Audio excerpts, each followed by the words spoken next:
একটি দেশে একটা গ্রাম ছিল। সেই গ্রামটির নাম ছিল চণ্ডীপুর। গ্রামটি বেশ সুন্দর ছিল। ওই গ্রামে নদীর পাড়ে একটি বিরিয়ানির দোকান ছিল। এই দোকানে সব সময় মানুষের ভিড় লেগে থাকত। ওই দোকানের বিরিয়ানি খুব সুস্বাদু ছিল। অনেক মানুষ দূর থেকে ছুটে আসত ওই দোকানের বিরিয়ানি খেতে। ওই গ্রামের পাশের গ্রাম থেকেও অনেক মানুষ আসত এই দোকানের বিরিয়ানি খেতে। তার দোকানে প্রতিদিন মানুষের ভিড় থাকত। ওই গ্রামের ধনী গরিব সব শ্রেণী পেশার মানুষই দোকানের বিরিয়ানি খেতে যেত। তাদের সবার কাছে ওই দোকানের বিরিয়ানির স্বাদ ছিল অতুলনীয়। ওই দোকানের পাশে ছিল আরও বেশ কয়েকটি বিরিয়ানির দোকান।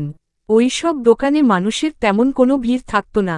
সব ভিড় থাকত ওই দোকানে। সে গভীর রাতে দোকান বন্ধ করে বাড়ি ফিরত। সে বাড়ি ফেরার সময় হঠাৎ একদিন ভূত দেখে অজ্ঞান হয়ে মাটিতে পড়ে যায়। তারপরে তার দোকান বেশ কয়েক দিন বন্ধ থাকে। তার দোকানে লোকজন এসে ঘুরে যায়। তার দোকানে প্রতিদিন লোকজন আসত এবং ঘুরে যেত।